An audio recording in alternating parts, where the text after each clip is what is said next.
the lucky ones amongst them perhaps, start to think about these fundamental, basic questions. Maybe at senility or just before death or at the bed of death. And they start thinking what this whole thing was really about. All the things that I have accomplished, all the things that I've done, all the things that I thought worthwhile. Everything then appears to be completely without substance. Why? Because the person is about to die. Because he sees death coming.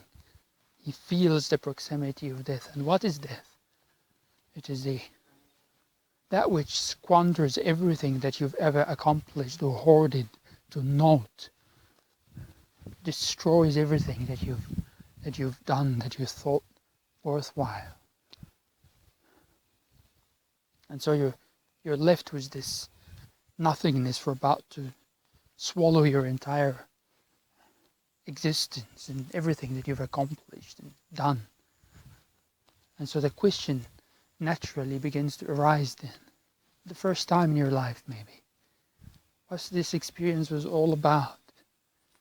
It's basically what you find yourself forced to do then is to think of the meaning and the worth of life in a different way. Like if you ask an average person what is the worth of a loaf of bread, and the answer would be, well, that it costs £1 or $1, whatever.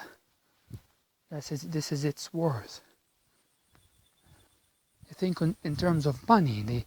They think of an object in terms of its mundane monetary value, because they're conditioned to do that.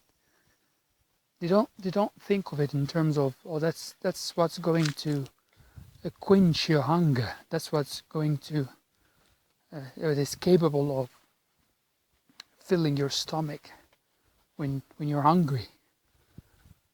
You see, they don't make that connection. So really, you have to really focus in order to connect a loaf of bread with this sort of worth, value.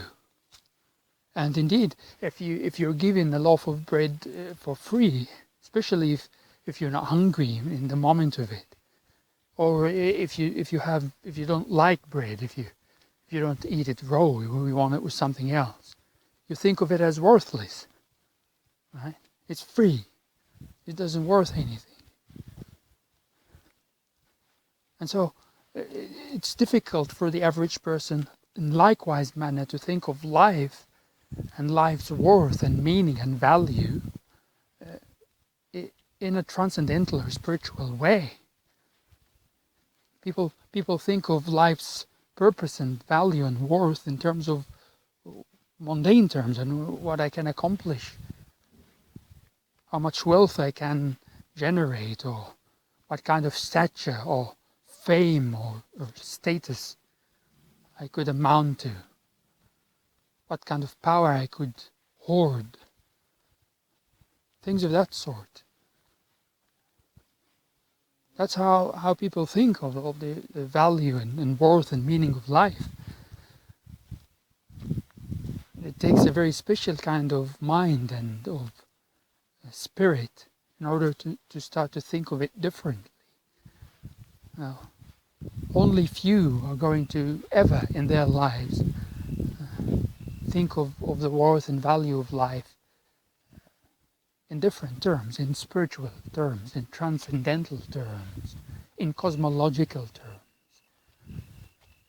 And that's why when the advent of death makes itself clear, announces itself, and you see with your own eyes then that everything will be lost now.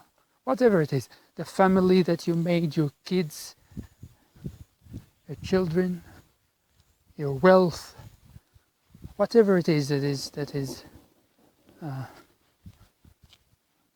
most intimate or most valuable in your life, that you're becoming separated from that, you're leaving it behind for good. Then in the moment of death you know that, And you start thinking, then what was it all about then? I was born, I lived, and I'm dying without ever knowing what this experience really about then. It certainly couldn't be about all those things from which I will eventually become separated. What's the point? If I'm going to lose everything, then what's this experience really about then? What is its worth? It's worth beyond death. What is it that could be obtained from it that will not be squandered by death? But it's too late at this point, of course, because, well, the sort of insight that arises then is that you wasted your life. You lived without ever thinking about these things before.